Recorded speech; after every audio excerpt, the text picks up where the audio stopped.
नमस्कार मित्रों, आपका स्वागत है। हर हर महादेव, जय श्री कृष्ण। मित्रों, आज हम आपको पितृपक्ष से जुड़ी एक पवित्र कथा सुनाने जा रहे हैं। ऐसा कहा गया है कि इस कथा को श्रवण करने मात्र से मनुष्य के सारे पाप नष्ट हो जाते हैं और जीवन से पितृदोष भी समाप्त हो जाता है। इसलिए आप सभी से निवेदन है कि इस कथा को आरंभ से अंत तक ध्यानपूर्वक सुने। तो चलिए अब बिना समय गंवाए आरंभ करते हैं यह पावन कथा। एक समय क्षीर सागर में भगवान विष्णु माता लक्ष्मी के साथ शेषनाग की शैया पर विराजमान थे। तभी आकाश मार्ग से गरुड़ जी वेग पूर्वक उड़ते हुए वहां आ पहुंचे और भगवान के समीप विनम्र भाव से खड़े हो गए। भगवान विष्णु ने मुस्कुराते हुए गरुड़ जी से कहा, हे गरुड़, आज तुम इतनी शीघ्रता से हमारे पास क्यों आए हो? तुम्हारे चेहरे पर गंभीरता झलक रही है और नेत्रों में जिज्ञासा प्रकट हो रही है। निश्चय ही कोई गुप्त रहस्य या महत्वपूर्ण प्रश्न तुम्हारे हृदय में है। अतः बिना संकोच के कहो, क्या बात है? तब गरुड़ जी दोनों हाथ जोड़कर बोले, प्रभु, आज मैं आपके चरणों में एक गहन जिज्ञासा लेकर आया हूं। मेरा मन यह जानना चाहता है कि पितृपक्ष में पूर्वजों की पूजा, श्राद्ध, तर्पण और दान करने से मनुष्य को वास्तव में क्या लाभ प्राप्त होते हैं। लोग कहते हैं कि इस अवधि में श्राद्ध एवं पिंडदान करने से पितरों की आत्माएं तृप्त होकर प्रसन्न हो जाती है, किंतु इस विषय का वास्तविक महत्व क्या है, यह मैं आप ही से सुनना चाहता हूं। हे नाथ, जब कोई व्यक्ति श्रद्धा भाव से अपने पूर्वजों का स्मरण करता है, उनके लिए अन्न, जल और दान अर्पित करता है, तब पितरों को किस प्रकार शांति प्राप्त होती है? कौन से ऐसे उपाय हैं जिनसे पितर संतुष्ट होकर अपने वंशजों पर कृपा करते हैं और जीवन से समस्त पितृदोष समाप्त हो जाता है? इन्हीं विचारों से विचलित होकर मैं आपके शरण में आया हूं, क्योंकि आप ही सृष्टि के पालनकर्ता और विश्व के आधार हैं। इस प्रश्न का यथार्थ उत्तर देने वाला आपसे श्रेष्ठ और कोई नहीं हो सकता। कृपया इस रहस्य का विस्तृत वर्णन करें। गरुड़ जी के विनम्र वचनों को सुनकर भगवान विष्णु करुणा से मुस्कुराए और स्नेह भरे स्वर में बोले, हे विहंगमराज गरुड़, तुमने आज जो प्रश्न पूछा है वह केवल तुम्हारे मन का संदेह दूर करने के लिए ही नहीं, अपितु संपूर्ण मानव समाज के कल्याण हेतु भी है। क्योंकि जो मनुष्य अपने पितरों को तर्पण, पूजन और श्रद्धा से प्रसन्न करता है, उसके जीवन से दुख, क्लेश और विघ्न बाधाएं अपने आप समाप्त हो जाती है। पूर्वज ही वंश परंपरा का आधार है। जब वे प्रसन्न होते हैं तो उनके आशीर्वाद से परिवार में सुख समृद्धि, संतान सौभाग्य और धन धान्य की वृद्धि होती है। हे गरुड़देव, जो व्यक्ति श्रद्धा और भक्ति के साथ पितृपक्ष में जल अर्पण, श्राद्ध, तर्पण तथा दान करता है, उसके पितर संतुष्ट होकर उसे आशीर्वाद प्रदान करते हैं। उन्हीं की कृपा से मनुष्य के जीवन से सभी विघ्न नष्ट होते हैं और शांति सुख की स्थापना होती है। परंतु हे पक्षीराज, तुम्हारे प्रश्न का उत्तर देने से पहले मैं एक पावन कथा सुनाना चाहता हूं। यह कथा पितृपक्ष के रहस्यों को और भी स्पष्ट करेगी तथा मानव जीवन में इसकी महत्ता को प्रकट करेगी। किंतु स्मरण रहे, इस कथा को आरंभ से अंत तक मन लगाकर और भक्ति भाव से सुनना अनिवार्य है, तभी इसका वास्तविक फल प्राप्त होगा। भगवान के वचन सुनकर गरुड़ जी ने हाथ जोड़कर कहा, हे प्रभु, मैं आपको आश्वासन देता हूं कि इस कथा को मैं ध्यान पूर्वक और पूर्ण श्रद्धा से सुनूंगा। इतना ही नहीं, मैं इस अमूल्य कथा को समस्त देवलोक में भी प्रचारित करूंगा, ताकि देवगण, आशिगण और समस्त जनमानस इसकी महिमा जानकर लाभान्वित हो सकें। गरुड़ जी की इस भक्ति और वचनबद्धता को देखकर भगवान विष्णु अत्यंत प्रसन्न हुए और उन्होंने पितृपक्ष की पावन कथा सुनाना आरंभ किया। इसलिए हे मित्रों, आप सभी भी इस कथा को पूरे मनोयोग और भक्तिभाव से सुनिए, क्योंकि शास्त्रों में कहा गया है, केवल इस कथा को सुन लेने मात्र से मनुष्य के पाप नष्ट हो जाते हैं, दोष दूर हो जाते हैं और विशेषकर पितृ आण से मुक्ति मिलती है। भगवान के वचन सुनकर गरुड़ जी ने हाथ जोड़कर कहा, हे प्रभु, मैं आपको आश्वासन देता हूं कि इस कथा को मैं ध्यानपूर्वक और पूर्ण श्रद्धा से सुनूंगा। इतना ही नहीं, मैं इस अमूल्य कथा को समस्त देवलोक में भी प्रचारित करूंगा, ताकि देवगण, ऋषिगण और समस्त जनमानस इसकी महिमा जानकर लाभान्वित हो सकें। गरुड़ जी की इस भक्ति और वचनबद्धता को देखकर भगवान विष्णु अत्यंत प्रसन्न हुए और उन्होंने पितृपक्ष की पावन कथा सुनाना आरंभ किया। इसलिए हे मित्रों, आप सभी भी इस कथा को पूरे मनोयोग और भक्तिभाव से सुनिए, क्योंकि शास्त्रों में कहा गया है केवल इस कथा को सुन लेने मात्र से मनुष्य के पाप नष्ट हो जाते हैं, दोष दूर हो जाते हैं और विशेषकर पितृआण से मुक्ति मिलती है। जिस व्यक्ति पर पितृआण शेष होता है वह चाहे कितनी भी साधना, व्रत या तपस्या कर ले, उसे जीवन में पूर्ण आनंद और सफलता प्राप्त नहीं होती। किंतु पितृपक्ष में श्रद्धापूर्वक श्राद्ध, तर्पण और इस कथा का श्रवण करने से वह पितृऋण से मुक्त हो जाता है। फलस्वरूप उसके जीवन से समस्त आण समाप्त हो जाते हैं, धन धान्य की कभी कमी नहीं रहती, परिवार में सुख शांति बनी रहती है, युवतियों को उत्तम वर प्राप्त होता है, निसंतान दंपत्ति संतान सुख का लाभ पाते हैं और घर आंगन में ऐश्वर्य का वास होता है। इसी कारण पितृपक्ष की इस कथा का श्रवण हर मनुष्य के लिए अनिवार्य माना गया है, क्योंकि जब पितर प्रसन्न होते हैं तो वे अपने वंशजों को हर प्रकार का आशीर्वाद देकर उनके जीवन को मंगलमय और समृद्ध बना देते हैं। मित्रों, भगवान विष्णु गरुड़ जी से कहते हैं, हे गरुड़, प्राचीन समय की एक अद्भुत कथा है। एक नगर में आरार्ष्य नामक धर्मात्मा और तेजस्वी राजा रुचि राज्य किया करते थे। प्रारंभ में वे धर्म और न्याय के आधार पर प्रजा का पालन करते रहे, किंतु समय बीतने पर उनके हृदय में वैराग्य का उदय हुआ। उन्होंने सोचा, यह संसार तो क्षणभंगुर है, अब मुझे मोह माया का त्याग कर साधना में लीन होना चाहिए। ऐसा निश्चय करके उन्होंने अपने भव्य महलों, राज सिंहासन और वैभव को त्याग दिया। वे निर्भय होकर ब्रह्मचर्य का पालन करने लगे और पृथ्वी पर भ्रमण करने लगे।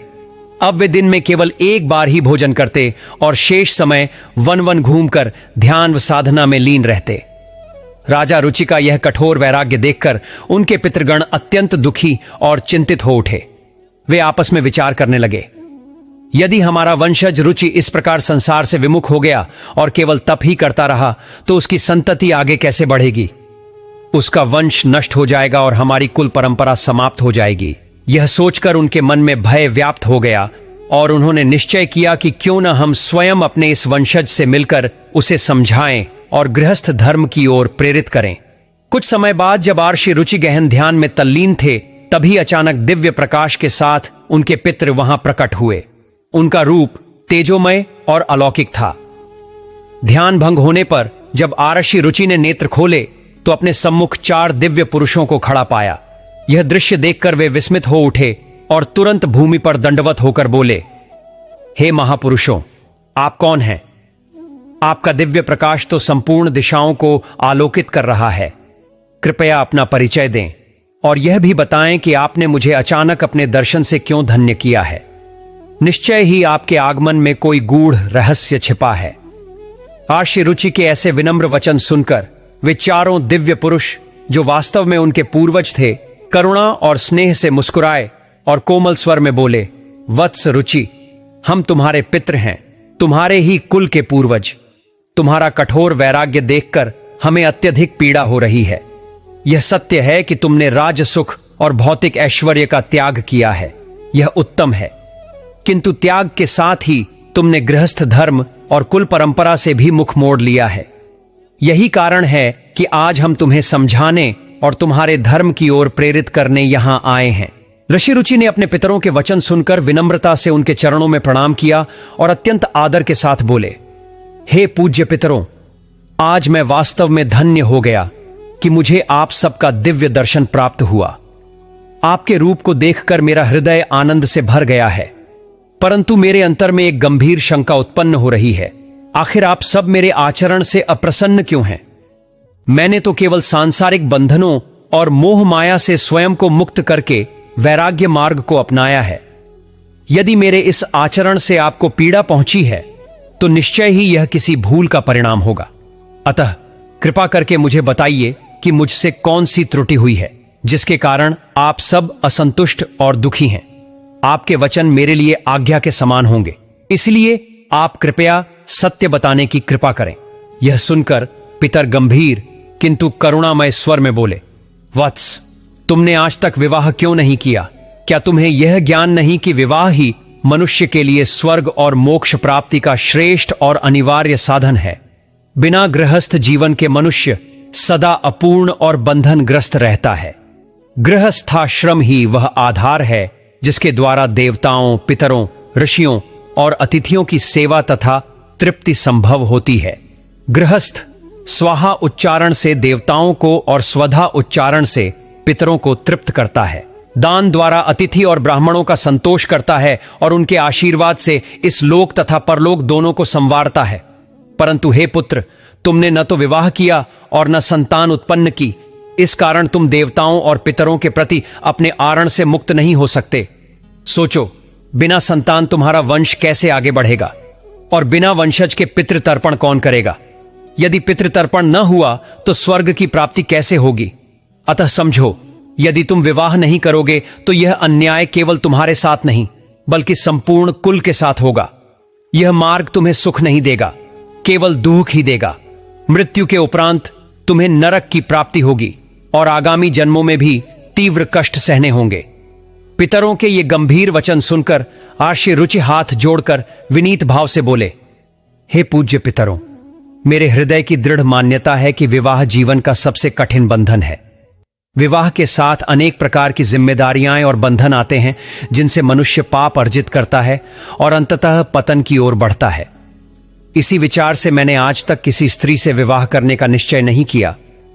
मेरे मत में स्त्री और संपत्ति का संग मनुष्य को मोक्ष नहीं देता बल्कि उसे संसार के बंधनों में और उलझा देता है।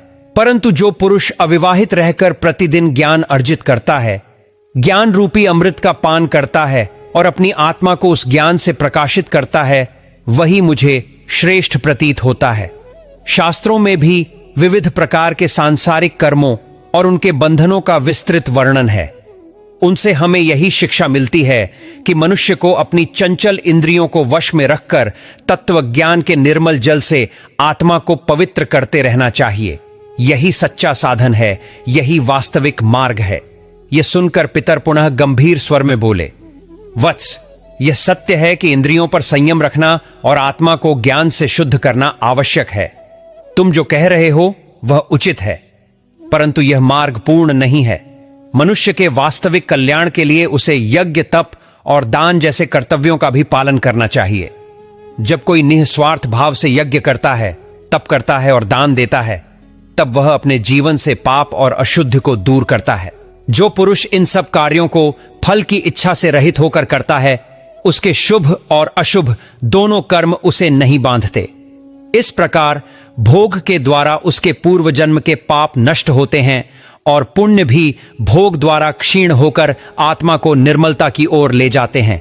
यही वास्तविक मार्ग है जो मोक्ष और परम कल्याण के द्वार को खोलता है। पितरों के इस गूढ़ उपदेश को सुनकर आर्षि रुचि ने पुनः हाथ जोड़कर विनम्र स्वर में कहा, हे पितामह, वेदों में भी यह प्रतिपादित है कि अज्ञान और मोह कर्म के मार्ग में ही पुष्ट होते हैं। जब मनुष्य कर्मों में उलझता है तो जन्म मरण के चक्र में बार बार फंसता है। इसी कारण मैंने कर्म मार्ग से स्वयं को अलग करके संन्यास मार्ग को चुना है। ऋषि रुचि ने अपने पूर्वजों से विनम्र स्वर में कहा, अब आप मुझे विवाह करने के लिए क्यों प्रेरित कर रहे हैं? विवाह करने पर तो मैं पुनः मोहमाया और बंधनों में जकड़ जाऊंगा। परिवार, संतान और भोग विलास के जाल में फंसकर मुझे हानि ही होगी। यही विचार मेरे हृदय में बार बार उठते हैं और इसी कारण मैंने आज तक विवाह का संकल्प नहीं किया। यह सुनकर पितरों ने गंभीर किंतु करुणामय स्वर में उत्तर दिया, वत्स, यह सत्य है कि कर्म करना एक प्रकार का बंधन है, परंतु ज्ञान की प्राप्ति भी तो एक महान कर्म है।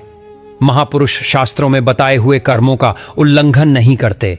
वे निस्वार्थ भाव से वही कर्म करते हैं और धीरे धीरे मोक्ष को प्राप्त होते हैं। शास्त्रों ने गृहस्थ धर्म का आदेश दिया है, क्योंकि विवाह के बिना न तो मनुष्य गृहस्थाश्रम का पालन कर सकता है और न ही संतान उत्पन्न कर सकता है। और जब संतान ही नहीं होगी तो श्राद्ध, तर्पण और पितृकर्म कैसे होंगे? संतान ही वह सेतु है जिसके द्वारा कुल परंपरा आगे बढ़ती है। श्राद्ध और तर्पण की परंपरा जीवित रहती है तथा पूर्वजों को तृप्ति और मुक्ति मिलती है। अतः पुत्र, हमारी यही अभिलाषा है कि तुम धर्म सम्मत विवाह करो। विवाह से तुम्हारे कर्म संतुलित होंगे, जीवन में सफलता आएगी और हमारी आत्माएं भी तृप्त होंगी। यदि तुम विवाह नहीं करोगे तो वंश परंपरा समाप्त हो जाएगी और हम पितृलोक में अशांत होकर दुख भोगेंगे। इसलिए हे वत्स, विवाह करो, संतान उत्पन्न करो और हमें संतुष्ट कर हमारे लोक का कल्याण करो। भगवान विष्णु गरुड़ जी से कहते हैं, गरुड़ देव, जब आर्षि रुचि ने अपने पितरों की वाणी सुनी तो उनके हृदय में गहन पश्चाताप उत्पन्न हुआ। उन्होंने अनुभव किया कि अब तक वे अपने कर्तव्य से विमुख होकर पितरों को दुख पहुंचा रहे थे। इसे उन्होंने अपने जीवन की सबसे बड़ी भूल माना और विनम्र स्वर में पितरों से कहा, हे पूज्य पितृगण, अब तो मेरा शरीर वृद्ध हो चुका है, न वह बल रहा न वह यौवन। ऐसी अवस्था में कौन सा राजा अपनी कन्या का हाथ मेरे हाथ में देगा? क्या वृद्धावस्था में विवाह करना दुख का कारण नहीं बनेगा? यही द्वंद्व मेरे मन को व्यथित कर रहा है। पितरों ने करुणा भरे किंतु कठोर शब्दों में कहा, पुत्र, यदि तुमने हमारी आज्ञा का पालन न किया तो हम सब पाताल में गिरेंगे और तुम्हें भी दुखद परिणाम भुगतने पड़ेंगे। इतना कहकर वे दिव्य पितृ वहां से अंतर्धान हो गए। उनके चले जाने पर आर्षि रुचि का हृदय व्याकुल हो उठा। वे सोचने लगे, मेरे कारण मेरे पितरों की शांति भंग हो रही है। यह मेरे जीवन की सबसे बड़ी भूल है। अतः उन्होंने संकल्प किया कि पितरों की मुक्ति हेतु वे विवाह अवश्य करेंगे। इस भाव से वे पृथ्वी पर वधू की खोज में घूमने लगे, किंतु विधि का विधान कुछ और ही था। जहां जहां जाते उन्हें विवाह योग्य कन्या नहीं मिलती।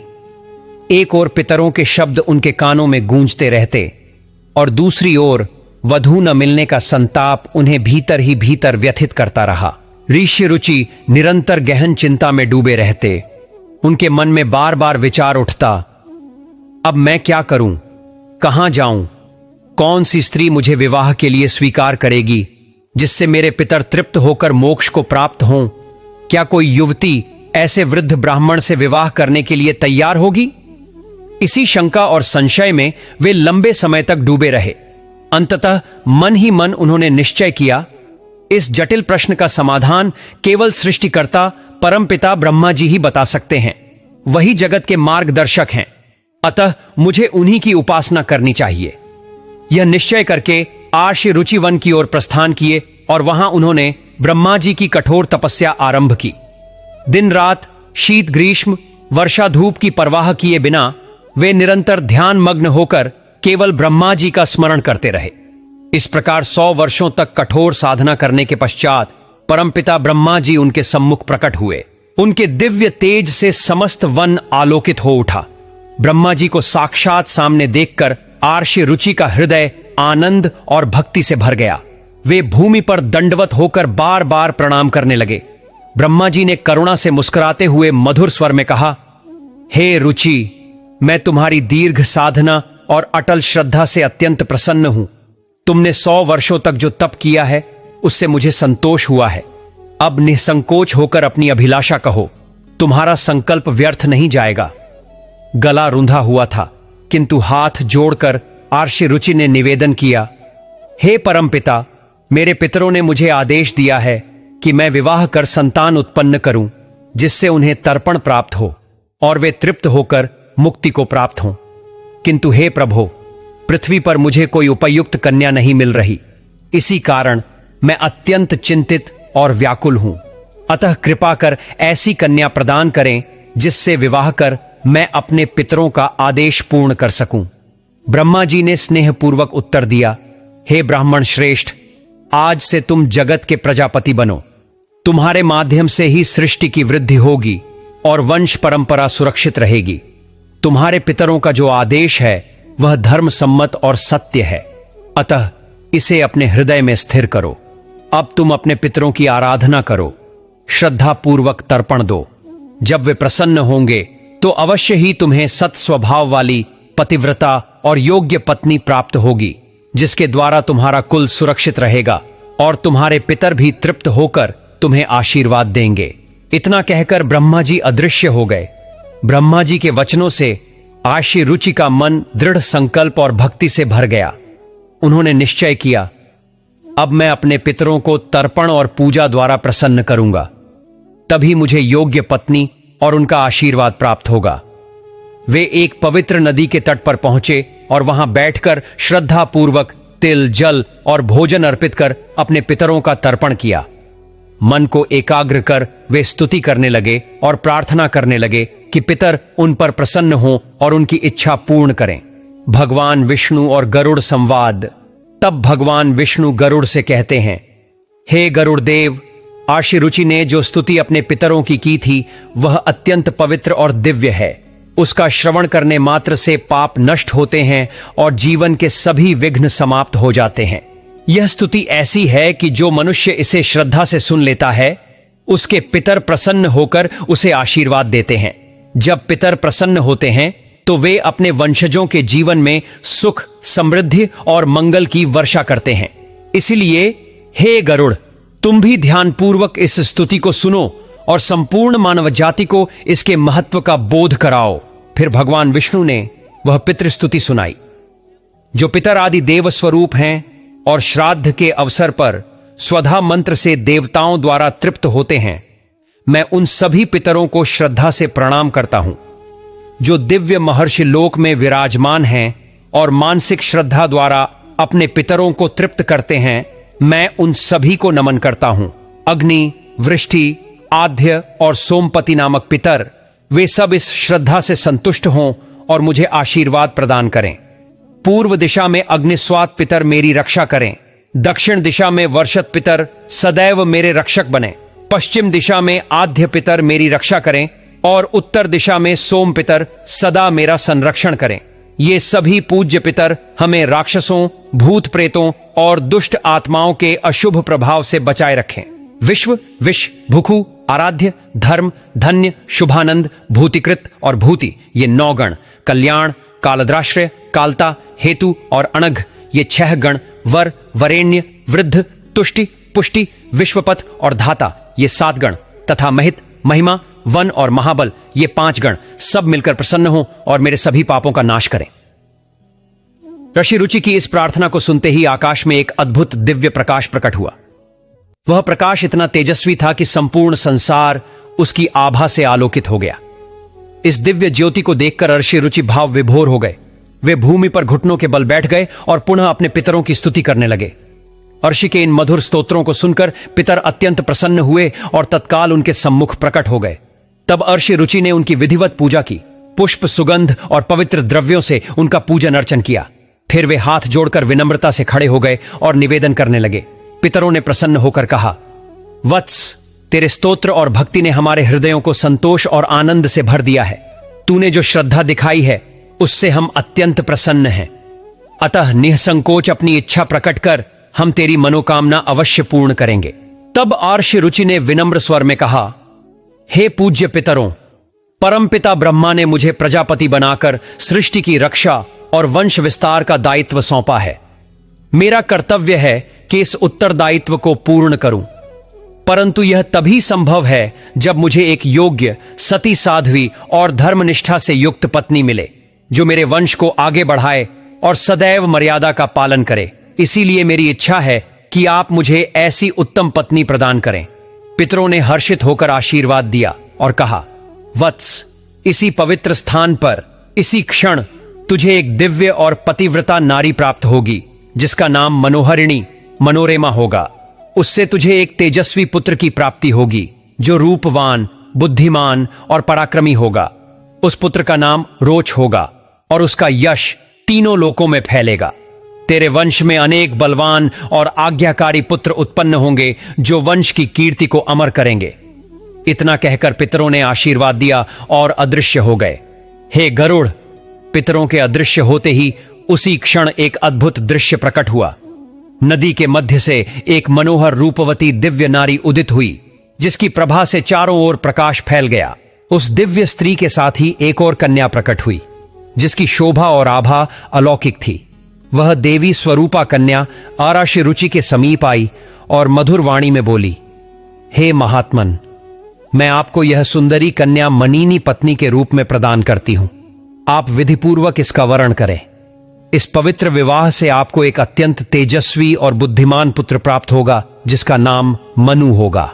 वही मनु आगे चलकर लोकपालक बनेगा और तीनों लोकों में कीर्ति को प्राप्त करेगा। देवी के वचनों के अनुसार प्रजापति रुचि ने उस अप्सरा कन्या से विवाह किया। इस प्रकार आर्षि रुचि ने अपने पितरों को प्रसन्न किया, कुल की वृद्धि की और वंश परंपरा को सुरक्षित किया। उनके इस निर्णय से न केवल उनका वंश बचा, बल्कि उनके पूर्वजों की आत्माओं को भी तृप्ति और मोक्ष की प्राप्ति हुई। भगवान विष्णु गरुड़ जी से कहते हैं, हे सखा, अब मैं विस्तार से उन उपायों का वर्णन करता हूं जिनसे पितृ प्रसन्न होते हैं। यह उपाय हर मनुष्य के जीवन से पितृदोष को दूर करने और पितरों का आशीर्वाद प्राप्त करने के लिए अत्यंत आवश्यक माने गए हैं। जब पितृ तुष्ट होते हैं तब उनके आशीर्वाद से जीवन में सुख, समृद्धि, संतान, सौभाग्य और ऐश्वर्य की वृद्धि होती है। इसलिए पितरों की प्रसन्नता के लिए विशेष रूप से तर्पण, श्राद्ध और धार्मिक अनुष्ठान करना अनिवार्य बताया गया है। तर्पण विधि पितरों को प्रसन्न करने का प्रथम और मुख्य उपाय तर्पण है। तर्पण का अर्थ है पवित्र जल अर्पण करना। पितृपक्ष के दिनों में किसी पवित्र स्थान अथवा घर के आंगन में बैठकर एक पात्र में जल भरें और पितरों का आह्वान करके उन्हें श्रद्धा से जल अर्पित करें। इस तर्पण में काला तिल, जल, दूध और कुश का प्रयोग अनिवार्य माना गया है। यह कार्य मन की शुद्धि और पूर्ण भक्ति भाव से करना चाहिए, क्योंकि केवल सच्चे मन से अर्पण करने पर ही पितृ संतुष्ट होते हैं। तर्पण के समय ओम पितृभ्यः स्वधा नमः मंत्र का जप करना चाहिए।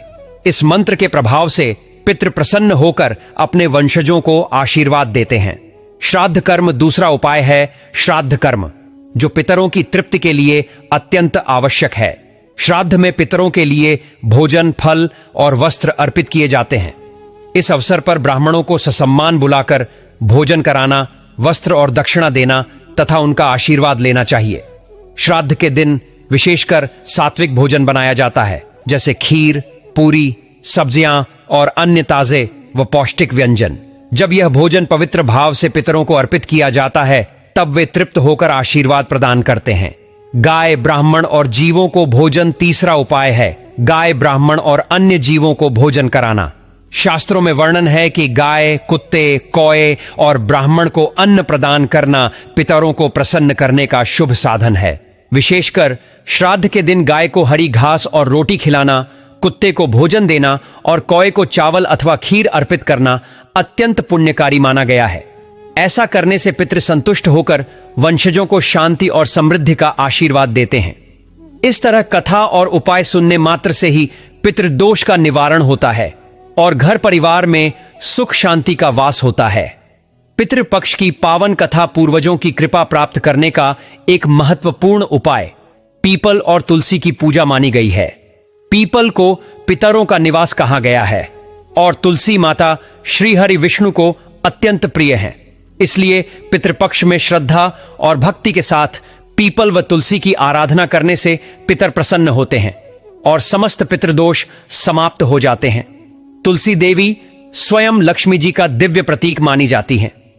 श्राद्ध के दिन पीपल व तुलसी का पूजन करने और विशेषकर पीपल के नीचे दीपक प्रज्वलित करने से पितर अत्यंत प्रसन्न होकर वंशजों को आयु, आरोग्य, सुख और समृद्धि का आशीर्वाद देते हैं।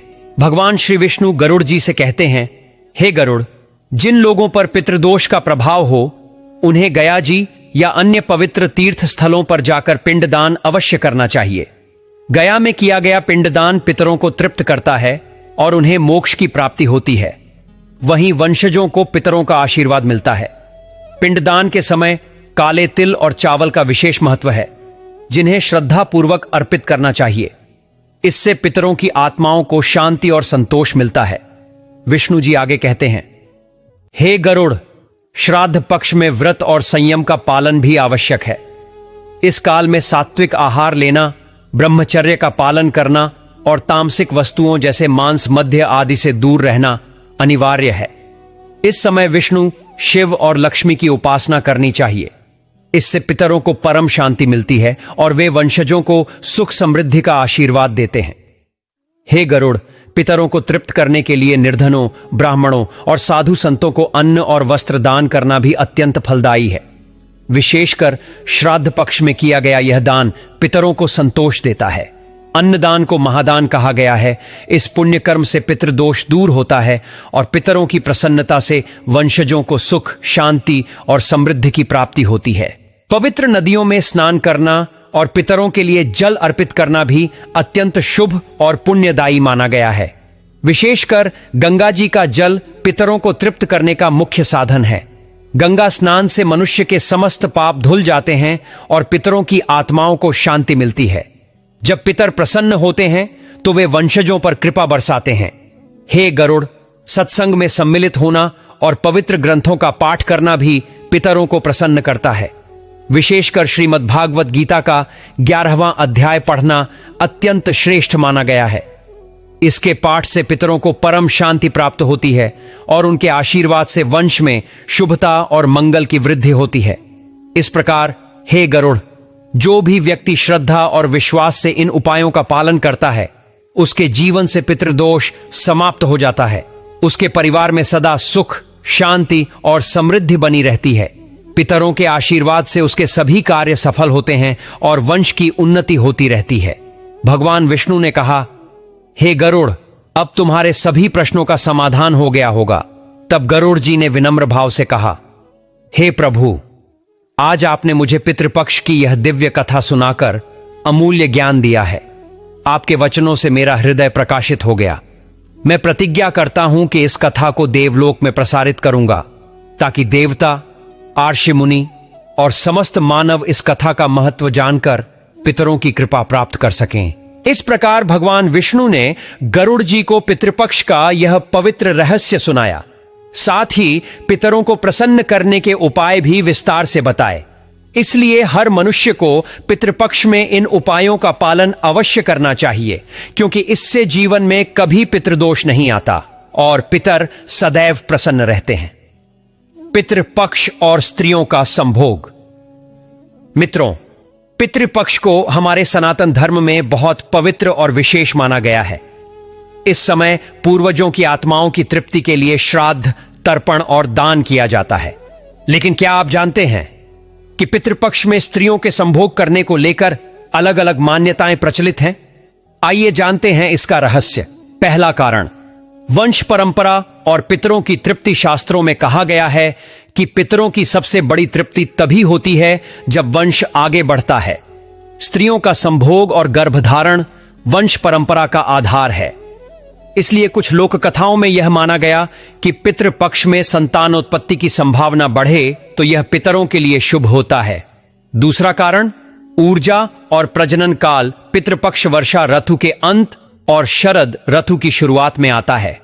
यह समय प्रकृति के हिसाब से प्रजनन क्षमता और शरीर की ऊर्जा के अनुकूल माना जाता है। इसीलिए स्त्रियों का संभोग करना प्राकृतिक नियम से भी जुड़ा बताया गया। तीसरा कारण, लोक विश्वास। कुछ ग्रामीण मान्यताओं में कहा जाता है कि पितृपक्ष में औरतें अगर शारीरिक संबंध बनाती हैं तो पितर प्रसन्न होकर संतान की रक्षा करते हैं। वहीं दूसरी ओर कुछ जगहों पर इसे अशुभ भी माना जाता है, क्योंकि श्राद्ध काल को ब्रह्मचर्य और संयम का समय बताया गया है। इसलिए मित्रों, यह स्पष्ट है कि पितृपक्ष में स्त्रियों के संभोग को लेकर कोई एकमत धार्मिक नियम नहीं है। कुछ मान्यताएं इसे वंश वृद्धि का प्रतीक मानती हैं, जबकि कुछ इसे संयम और ब्रह्मचर्य का काल कहकर मना करती हैं। अंततः यह विषय व्यक्तिगत आस्था और परिवार की परंपरा पर निर्भर है। प्रिय मित्रों, हमें आशा है कि आपको यह पावन कथा अवश्य ही पसंद आई होगी। यदि यह कथा आपको अच्छी लगी हो तो कृपया इसे लाइक करें, अपने विचार कमेंट में साझा करें और चैनल को सब्सक्राइब करना न भूलें। साथ ही नोटिफिकेशन बेल दबाएं, ताकि हमारे सनातन धर्म में नारी को सृष्टि का मूल आधार माना गया है। उसका सम्मान और मर्यादा सर्वोपरि है। लेकिन शास्त्रों ने कुछ विशेष परिस्थितियां भी बताई हैं जिनमें पत्नी के अतिरिक्त किसी अन्य स्त्री से संबंध पाप नहीं बल्कि पुण्य कहा गया है। पर कौन है वो स्त्री? क्यों उसका साथ पाप नहीं बल्कि पुण्य की संज्ञा दी गई? आज की इस पवित्र और रहस्यमयी कथा में हम इसी सनातन रहस्य से पर्दा उठाएंगे। साथ ही जानेंगे 3 प्रकार की स्त्रियां जिन पर शास्त्रों ने स्वयं सावधानी बरतने की चेतावनी दी है। कलयुग का रहस्य। जब धर्म कमजोर होता है तब स्त्रियां क्यों अपने पति को छोड़ दूसरों की ओर आकर्षित होती हैं। और जानेंगे एक चमत्कारी कथा जो जुड़ी है करवा चौथ, वैवाहिक जीवन की सच्चाई और भगवान शिव की कृपा से। गरुड़ पुराण में कहा गया है, जो व्यक्ति किसी धार्मिक कथा को अधूरा छोड़ देता है वह महापातक का भागी बनता है। इसलिए इस वीडियो को आरंभ से अंत तक पूरे श्रद्धा और मन से सुनिए। यह केवल कथा नहीं बल्कि शिव कृपा का माध्यम है। करवा चौथ व्रत के पीछे जो रहस्य है वह केवल चंद्र दर्शन तक सीमित नहीं। कुछ स्त्रियां इस दिन अपने पति की लंबी उम्र के लिए उपवास करती हैं, तो कुछ अपने मन के भ्रम में भटक जाती हैं। पर क्यों होता है ऐसा? क्या यह उनका दोष है या फिर समाज और काल का प्रभाव? इस कथा को सुनना मात्र आपके जीवन के संकटों को दूर कर सकता है। भगवान शिव स्वयं उन पर कृपा करते हैं जो धर्म की बातें श्रद्धा से सुनते और समझते हैं। भगवान शिव और माता पार्वती का संवाद एक बार कैलाश शिखर पर, जब हिम की श्वेत चादर से आच्छादित पर्वत मंद पवनों से गूंज रहा था, तब माता पार्वती अपने रत्न जटित सिंहासन पर ध्यानस्थ थीं। वहीं समीप भगवान महादेव जटाजूटधारी, त्रिनेत्रधारी, शांत मुद्रा में विराजमान थे। माता पार्वती ने सप्रेम नमन करते हुए कहा, नाथ, एक गूढ़ प्रश्न मेरे मन को उद्वेलित कर रहा है। यदि आपकी कृपा हो तो मैं उसे जानना चाहती हूं। भगवान शिव ने मंद मुस्कान के साथ कहा, हे देवी, तुम्हारा यह जिज्ञासु भाव प्रशंसनीय है। निस्संकोच अपने शंका प्रकट करो। हम तुम्हें उस सत्य से अवगत कराएंगे जो शास्त्रों और लोक के मध्य से निकलकर आत्मा तक पहुंचता है। माता पार्वती बोली, प्रभु, शास्त्रों में एक निष्ठता को धर्म कहा गया है, परंतु कुछ पुरुष अनेक स्त्रियों से संबंध रखते हैं और इसे उचित भी मानते हैं। क्या यह धर्म संगत है? और यदि नहीं तो फिर समाज में यह परिपाटी क्यों दिखाई देती है? महादेव बोले, हे शिवे, यह प्रश्न अत्यंत गंभीर है और इसका उत्तर केवल तर्क से नहीं अपितु एक दृष्टांत से ही स्पष्ट हो सकता है। ध्यानपूर्वक सुनो एक कथा जो धर्म और अधर्म के बीच की सूक्ष्म रेखा को उद्घाटित करती है। माता पार्वती ने सिर झुकाकर कहा, मैं वचन देती हूं प्रभु, यह कथा पूर्ण श्रद्धा से सुनूंगी और इसका मर्म लोक कल्याण हेतु जगत में प्रकाशित करूंगी। तब भगवान शिव बोले, कथा चोर आनंद और धर्म की परीक्षा। हे पार्वती, प्राचीन काल में एक नगर था जहां आनंद नामक एक चोर रहता था। वह क्षुद्र चोरियों से अपने परिवार का पेट पालता था। उसका मन स्वभावतः दुविधा में रहता। छोटे पाप से भी दंड मिलता है और बड़े पाप से भी, तो क्यों ना बड़ा साहस करूं। एक रात्रि उसने निश्चय किया कि वह नगर के राजा के खजाने को लूटेगा। वह छाया के समान महल में प्रवेश कर गया।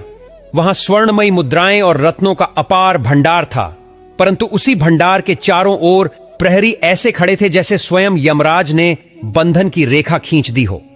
आनंद भयभीत हुआ, उसका साहस डगमगाया। उसने सोचा, यदि पकड़ा गया तो मृत्युदंड निश्चित है। क्या यह जोखिम उचित है? वह लौटने को उद्यत हुआ, परंतु लोभ ने उसकी बुद्धि पर फिर से अधिकार कर लिया।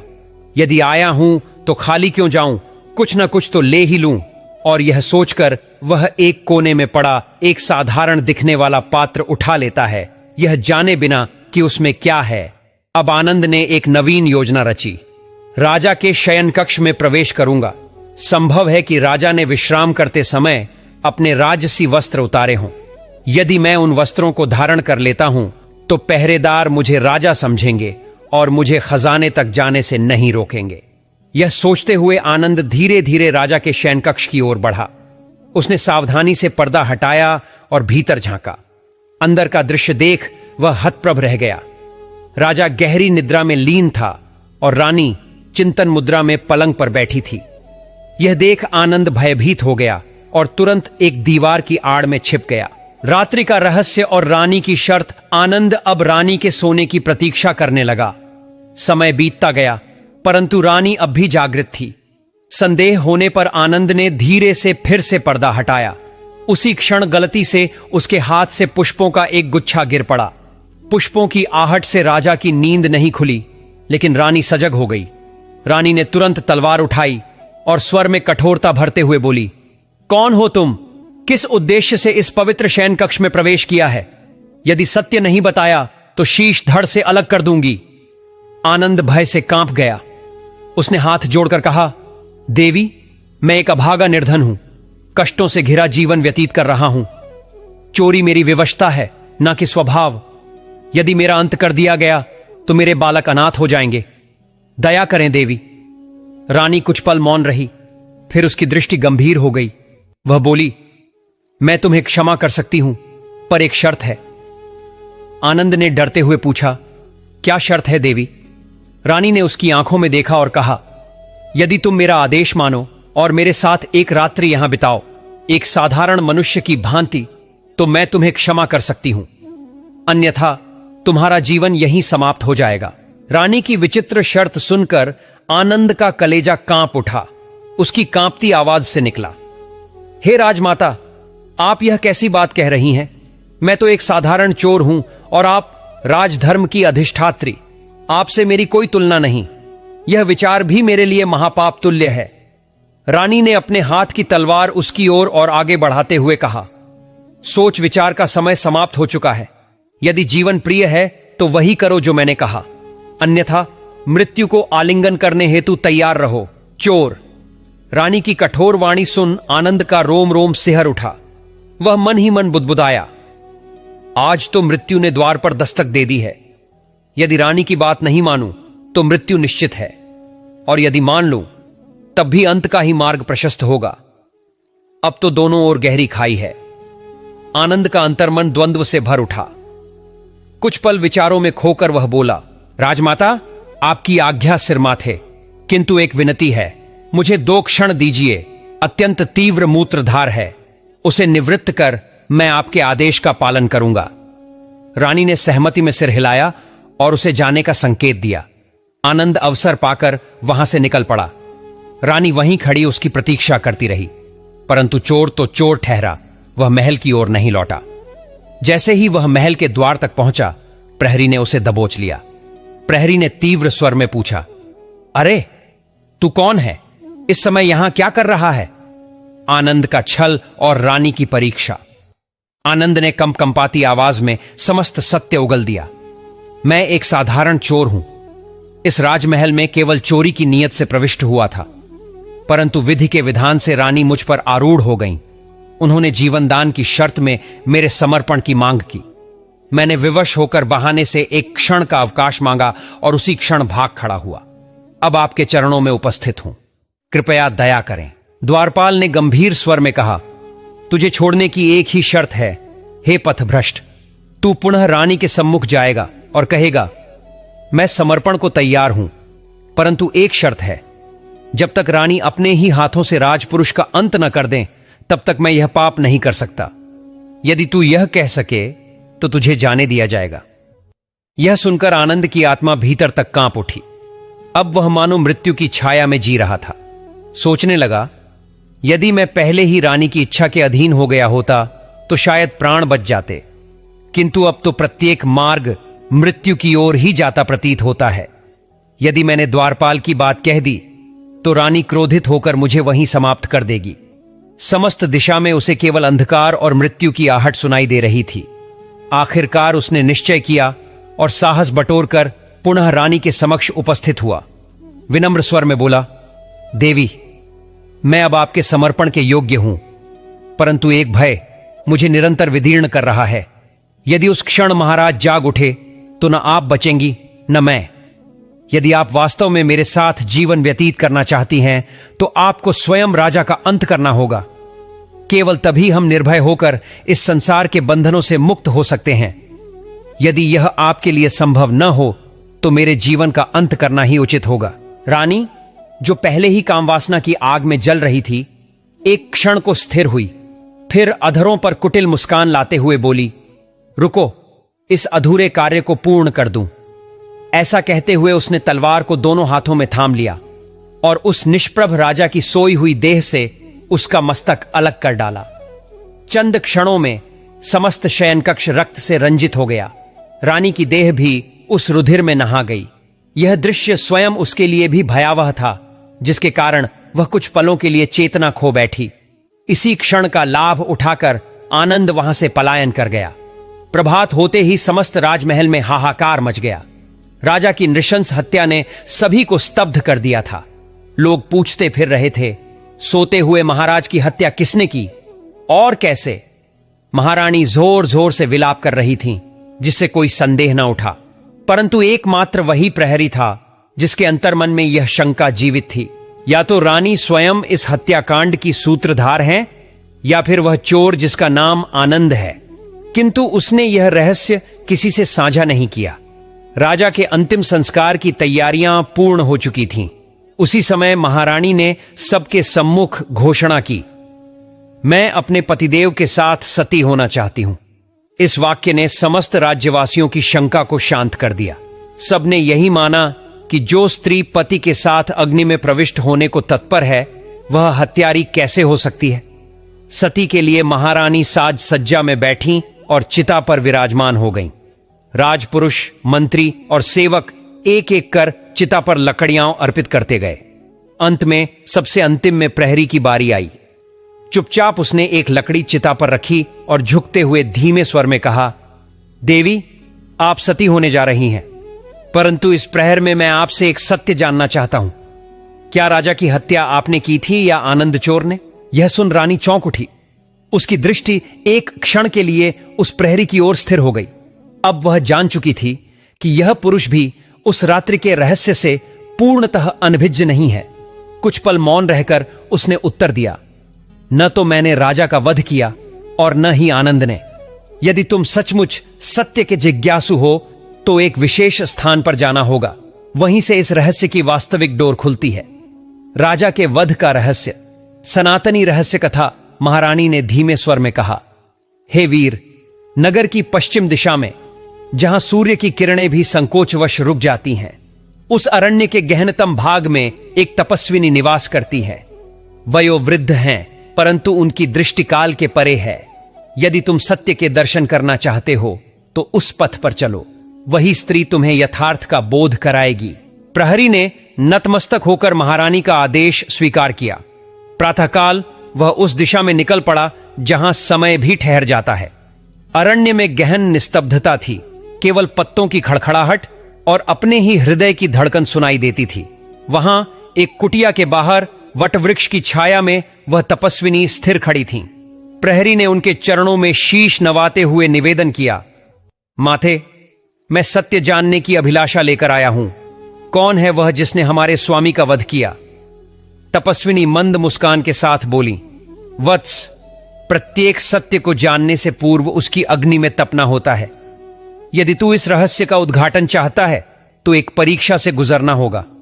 मेरी कुटिया के समीप एक मेष भेड़ बंधी है, उसे तात्क्षणिक प्रहार से मृत्यु प्रदान करो।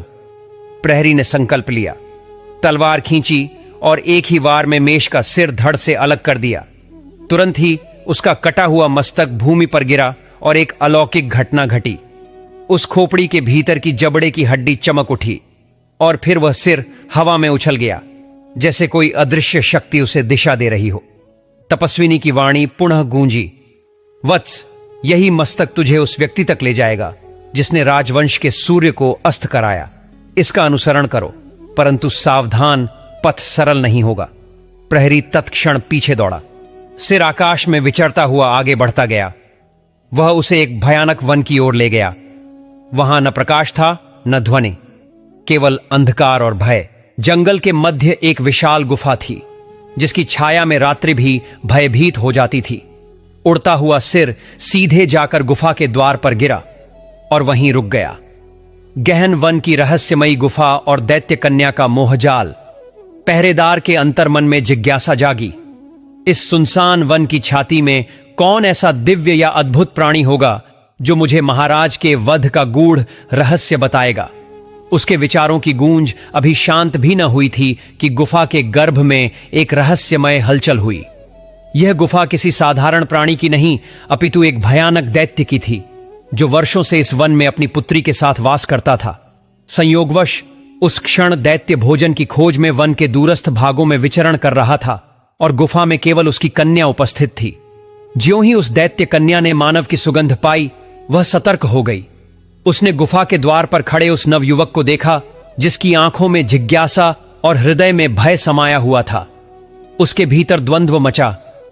क्या इसे मारकर अपनी भूख शांत करूं या इसके जीवित रहने से मुझे कुछ लाभ मिल सकता है? विवेक की छाया में उसने कुटिलता का वर्ण किया। भयावह दैत्य रूप त्याग कर वह एक स्वप्नवत रूपवती युवती के रूप में उसके सम्मुख प्रकट हुई। उसकी छवि ऐसी थी मानो अप्सरा स्वर्ग से उतरकर भूमि पर आई हो। उसने मंद मुस्कान से पहरेदार का स्वागत किया और मधुर वाणी में कहा, हे पथिक, तुम थके होगे, कुछ विश्राम कर लो। पहरेदार उस रूपसी के सौंदर्य में ऐसा बंधा कि चेतना लुप्त प्राय होने लगी। वह उसके पीछे पीछे गुफा में प्रविष्ट हो गया। वहां कन्या ने उसे प्रेम जाल में बांध लिया।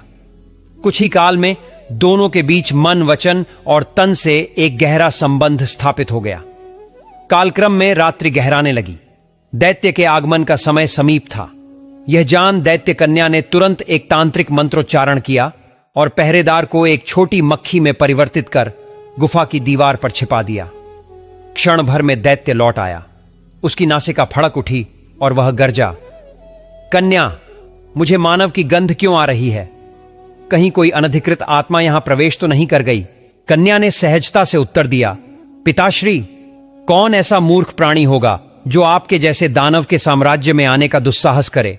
यदि कोई आता भी तो मैं उसे जीवित निगल जाती। दैत्य शंकित तो हुआ, परंतु कन्या के प्रत्युत्तर ने उसकी जिज्ञासा को शांत कर दिया। इसी प्रकार प्रतिदिन रात्रि में वह कन्या उस मानव को पुनः उसकी वास्तविक रूप में परिवर्तित करती, उससे स्नेहसिक्त वार्तालाप करती और दोनों के बीच निकटता का संबंध प्रगाढ़ होता गया। भोर होते ही वह उसे फिर से तंत्र के बल पर एक तुच्छ मक्खी में बदलकर छिपा देती। इस प्रकार कई याम बीत गए। वह प्रहरी अब उस राक्षसी कन्या की गुहावास में ही रम गया था। यद्यपि उसके अंतःकरण में गृहस्थ जीवन की स्मृतियां यदा कदा उदित होती थीं, वह संतति की स्नेहमयी छवि में विलीन हो उठता, परंतु उस मायावी स्त्री के मोह जाल से मुक्त होना उसके लिए संभव न था। एक रात्रि जब रात्रिचर अपने भोजन की खोज हेतु बाहर गया था, तभी एक अदृश्य अनुकंपा से उसे अवसर मिला। अंधकार की ओट में उसने दुर्गम वन पथों को पार किया और अनेक दिवसों की क्लांत यात्रा के उपरांत अंततः अपने नगर में प्रविष्ट हुआ। अपने पुत्रों को आलिंगन में लेकर वह अश्रुपूरित हो गया। उसने भीतर ही भीतर सोचा, धन्य वह क्षण था जब मैं उस दैत्य कन्या के मायाजाल से मुक्त हुआ। कौन जाने वह मुझे और कितने कल्पों तक किसी पतंगे की भांति भ्रमित करती रहती। कालचक्र चलता रहा, परंतु एक दिन वह पुरानी स्मृति पुनः जागृत हो उठी। उसका मन अब भी उसी रूपवती पर स्तब्ध था। उसकी दिव्य छवि, उसकी मोहिनी वाणी, सब कुछ मानो अग्निशिखा के समान उसे भीतर ही भीतर भस्म कर रही थी। अब उसे न अन्न रुचता न जल। वह एक ही विचार में डूबा रहता, क्या मैं पुनः उस स्त्री के दर्शन कर सकता हूं? उसका चित्त विकल हो उठा। अंततः वह अपने निश्चय पर स्थिर हुआ। वह पुनः उसी मार्ग की ओर प्रस्थान करेगा। किंतु मार्ग तो उसे ज्ञात न था। तभी उसे स्मरण हुआ, उस दिन मुझे वह साध्वी माता ही उस वन गुहा तक ले गई थी। यदि मैं फिर से उनकी शरण लूं तो संभवतः द्वार पुनः खुल सके। यही विचार कर वह पुनः उसी कुटी में पहुंचा जहां वह साध्वी अपने तप में लीन थी।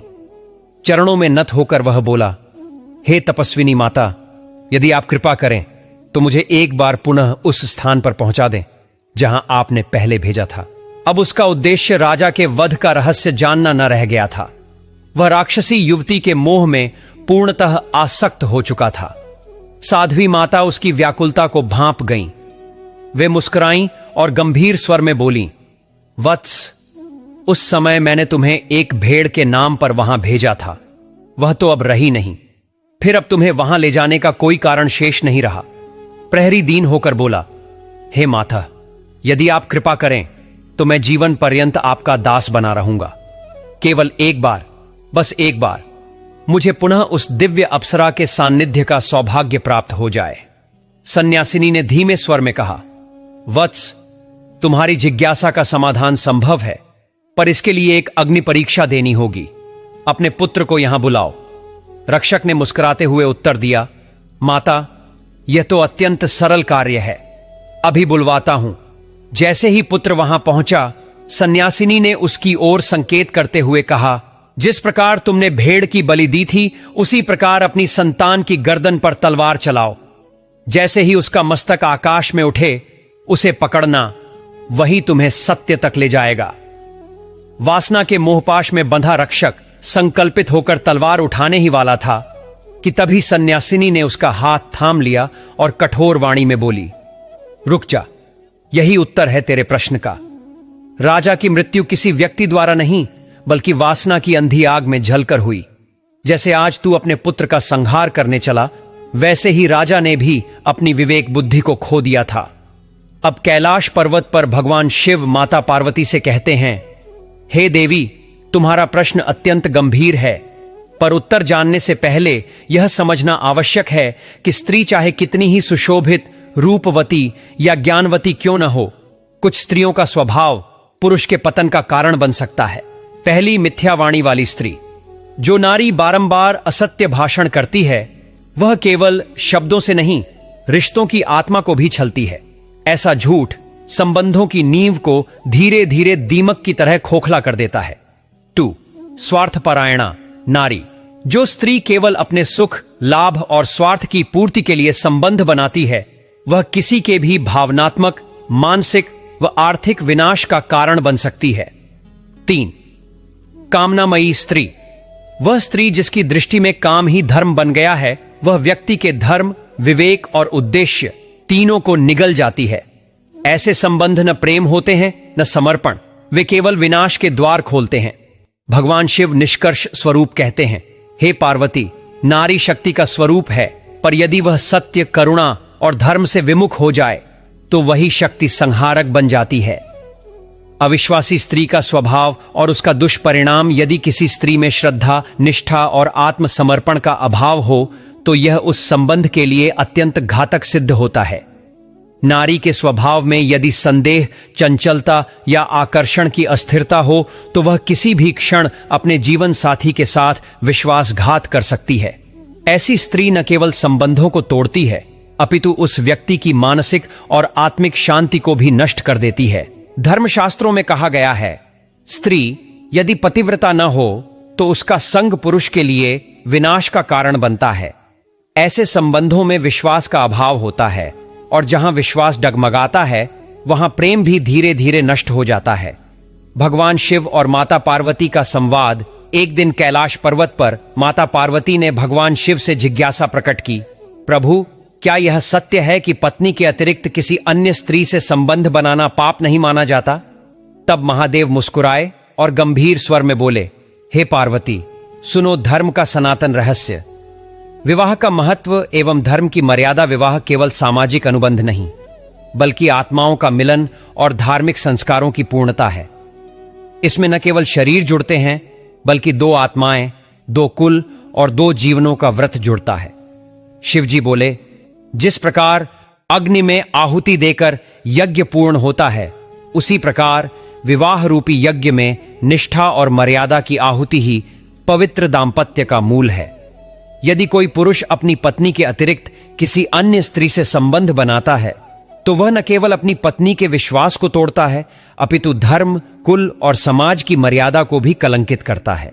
धर्म ग्रंथों में स्पष्ट लिखा है, पत्नी व्रता पुरुष ही धर्म, अर्थ, काम और मोक्ष चारों पुरुषार्थों को प्राप्त कर सकता है। जो स्त्री या पुरुष इस मर्यादा का उल्लंघन करते हैं, वे केवल इस जन्म में ही नहीं, अगले जन्मों में भी कष्ट, अपमान और दुख के भागी बनते हैं।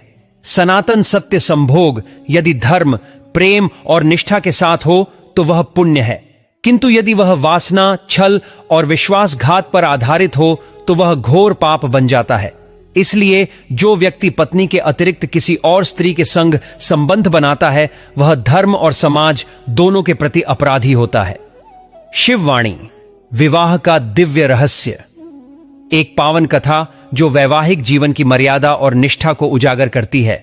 सनातन धर्म में विवाह केवल सामाजिक अनुबंध नहीं, बल्कि आत्माओं का दिव्य संयोग माना गया है।